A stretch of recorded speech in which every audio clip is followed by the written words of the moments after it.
जय श्री सीताराम, जय श्री राधेश्याम। ओंकारं बिंदु संयुक्तं नित्यं ध्यायन्ति योगिनः कामदं मोक्षदं चैव ओंकाराय नमो नमः।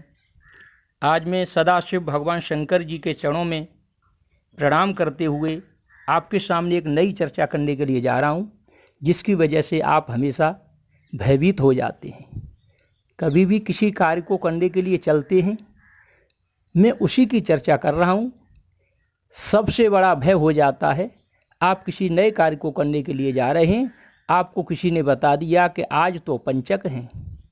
पंचक का नाम सुनकर के आप परेशान हो जाते हैं, भ्रम में पड़ जाते हैं और सामने वाले व्यक्ति की बात को मान करके उसको बहुत होशियार मान करके, उसको विद्वान मान करके आप अपने काम को करने में ब्रेक लगा लेते हैं, उस कार्य को कर नहीं पाते हैं। आपका कार्य उस दिन नहीं हो पाता है, आप उस कार्य से अपने हाथ धो लेते हैं, आप खड़े रह जाते हैं। उस कार्य को करने के लिए आपकी हिम्मत नहीं पड़ती है। मन में विचार करने लगते हैं कि आज तो पंचक हैं, किसी ने बताया है तो पंचक में कार्य करना तो सही नहीं है, इस कार्य को पंचक में नहीं करना चाहिए। आप इसी प्रकार से भ्रम में पड़ जाते हैं और भय उत्पन्न हो जाता है। आप किसी न किसी प्रकार से कोई गाड़ी लेने के लिए जा रहे हैं तो आप रुक जाते हैं। आप प्लॉट लेने के लिए जा रहे हैं, आप रुक जाते हैं। आप मकान लेने के लिए जा रहे हैं, एडवांस देने के लिए जा रहे हैं, आप रुक जाते हैं। आप वर वरण करने के लिए जा रहे हैं, कन्या वरण करने के लिए जा रहे हैं, गोद भरने के लिए जा रहे हैं, शादी तय करने के लिए जा रहे हैं, आप रुक जाते हैं, उस कार्य को नहीं करते हैं। आप टीवी खरीदने के लिए जा रहे हैं, आप रुक जाते हैं, नहीं करते हैं। फ्रिज खरीदने के लिए जा रहे हैं, किसी ने बताया आज पंचक हैं तो आप फ्रिज नहीं लेते हैं उस दिन। एसी खरीदने के लिए जा रहे हैं तो एसी को नहीं लेते हैं। कूलर खरीदने के लिए जा रहे हैं तो कूलर को नहीं खरीदते हैं, अपना कार्य नहीं करते हैं। सबमर्सिबल पंप लगवाने के लिए जा रहे हैं तो उस दिन आप नहीं लगवाते हैं। अन्यथा नाना प्रकार के कार्य करने के लिए आप जा रहे हैं, उस कार्य को नहीं करते हैं, क्योंकि सामने वाले ने आपको बता दिया कि आज पंचक हैं। पंचक को बहुत बड़ा दोष समझ करके आप उस कार्य को नहीं करते हैं।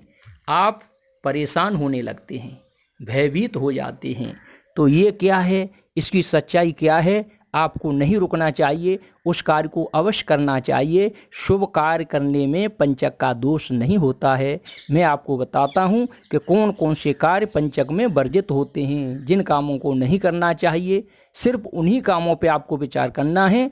ऐसा नहीं कि हर किसी कार्य को करने के लिए आप जा रहे हैं, उस समय आप रुक जाते हैं। तो आपको रुकना नहीं है, उस कार्य को छोड़ना नहीं है, अवश्य ही उस कार्य को उसी दिन आपको सफल बना लेना है, जिसके लिए मैं आपको आगे बताने के लिए जा रहा हूँ।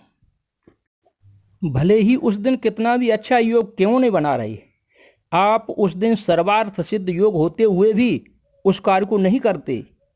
अमृत सिद्ध योग क्यों नहीं बना रहे, आप उस कार्य को नहीं करते। रवि योग कितना भी शुभ क्यों नहीं बना रहे, लेकिन आप उस कार्य को नहीं करते हैं, क्योंकि आपको पंचक का दोष बता दिया है। आप भयभीत हो गए हैं, क्योंकि आप भ्रम में बने रहते हैं। सामने वाले व्यक्ति ने आपको भयभीत कर दिया है, किंतु आपको ऐसा नहीं करना है, नहीं करना है, क्योंकि पंचक दोष कारक नहीं होता। आपको शास्त्र की बात पर विश्वास करना चाहिए, आपको शास्त्र की बात पर भरोसा करना चाहिए। शास्त्र क्या कहता है, पृष्ठ संख्या 144 पर स्पष्ट किया जाए। पृष्ठ संख्या 144 पर निर्णय सागर में भी स्पष्ट कर दिया गया है। शास्त्र प्रमाण है, ज्योतिष प्रमाण देखने को मिलता है कि अन्य कार्यों में पंचक का दोष नहीं माना जाता। अन्य कार्यों में पंचक का दोष नहीं माना जाता। तो किन किन कार्यों में पंचक का दोष माना जाता है? पंचक का मतलब यह है कि पंचक 5 नक्षत्र होते हैं। धनिष्ठा नक्षत्र, शतभिखा नक्षत्र, पूर्वा भाद्रपद नक्षत्र, उत्तरा भाद्रपद नक्षत्र और रेवती नक्षत्र। धनिष्ठा नक्षत्र का आधा भाग निकल जाता है, आधा शेष भाग रह जाता है, तब पंचक प्रारंभ होते हैं। यानी कि धनिष्ठा का बाद वाला जो आधा भाग होता है, वहाँ से धनिष्ठा मध्यांतर से पंचक प्रारंभ होते हैं, जिसे 4.5 नक्षत्र में ही पंचक मान्य होते हैं। प्रारंभ का आधा नक्षत्र धनिष्ठा का, उसमें पंचक नहीं होते। इस वजह से धनिष्ठा, शतभिका, पूर्वा भाद्रपद, उत्तरा भाद्रपद, रेवती, इन 5 नक्षत्रों में यानी कि 4.5 नक्षत्रों में ही पंचक मानी जाती हैं।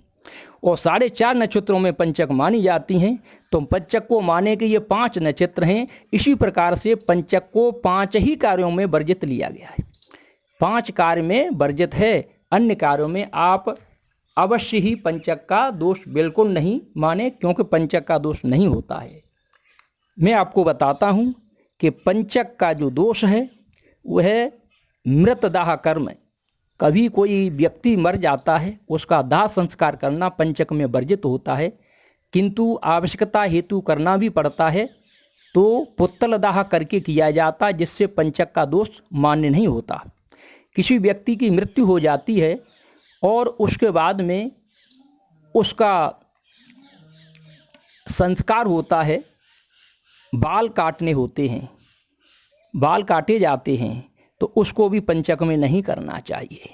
इसी प्रकार से ये पहला कार्य मैंने बताया मृतदाह कर्म, यानी मृतक से संबंधित कोई भी कार्य हो, ये पहला कार्य हुआ। इसे पंचक में नहीं करना चाहिए, वर्जित है, इसको त्याग देना चाहिए। दूसरा मैं आपको बताने के लिए जाता हूँ कि दक्षिण दिशा की यात्रा, दक्षिण दिशा में यात्रा करने के लिए कोई व्यक्ति जा रहा है तो उसे पंचक में यात्रा नहीं करनी चाहिए। तीसरा कार्य यह है कि पालना, या आप उसे शैया कह सकते हैं, सोने का बेड कह सकते हैं, जिस पे आप शयन करते हैं, इसका प्रयोग नहीं करना चाहिए। खाट है, चारपाई है, उसको न बनाना चाहिए, ना उसका प्रयोग करना चाहिए। इसी प्रकार से चौथा मैं बताता हूँ कि मकान पर छत डालना, इसी से संबंधित होता है। चौथा कार्य छत डालना या झोंपड़ी बनाना या छप्पर डालना, उस पर बनाना, इसी से संबंधित जो है 4.5वां कार्य मैं आपको और बताता हूँ, जैसे मिट्टी के बर्तन बनाना, खिलौना बनाना, चूल्हा, बरूसी आदि बनाना। तो 4.5 नक्षत्र होते हैं और 4.5 ही कार्य इसमें वर्जित होते हैं।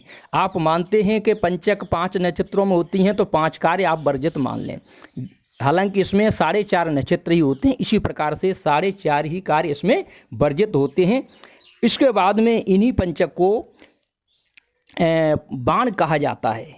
इसी पंचक को, जैसे कि रोग पंचक होती है, इसको रोग बाण कहते हैं, अग्नि बाण कहते हैं, राजबाण कहते हैं, चोर बाण कहते हैं, मृत्यु बाण कहते हैं।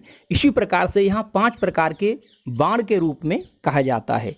रोग बाण रोगी को रोग से संबंधित होता है। इसमें रोगी अगर कोई रोग पैदा होता है तो उसके लिए हानि होती है रोग पंचक में।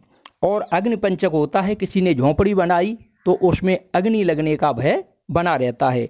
इसी प्रकार से राज पंचक जो होता है राजा की यात्रा में वर्जित है, और राज पंचक राजा की राजगद्दी संभालने के लिए, राज्य संभालने के लिए वर्जित होता है। चोर पंचक है, यो चोर पंचक यात्रा में वर्जित होता है। और मृत्यु पंचक जो होता है, जिसको मृत्यु बाण कहते हैं, वह विवाह में वर्जित है। इस प्रकार से यहाँ 5 प्रकार के पंचक को 5 बाण कहा जाता है।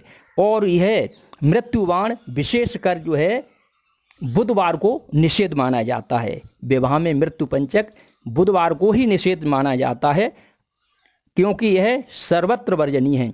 और जो आपका बाद का रेवती नक्षत्र का पंचक होता है, रेवती नक्षत्र पूर्ण रूपेण वर्जित होता है।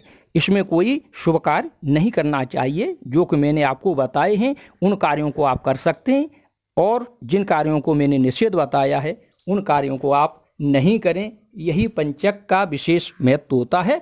तो आपको मैंने पंचक से भयभीत न होने के लिए ये बताया है तरीका, जिससे कि आप जो है हमेशा भयभीत बने रहते हैं, अपने कार्य को नहीं करते हैं, अपने कार्य को छोड़ देते हैं, बनते बनते उस कार्य को आप छोड़ देते हैं। तो आपको ऐसा नहीं करना है। पंचक में शुभ कार्य आप अवश्य करें। किसी भी प्रकार का कोई भी शुभ कार्य हो, पंचक में अवश्य करिए, आपका कार्य सफल होगा। जय श्री राधे, जय श्री राम।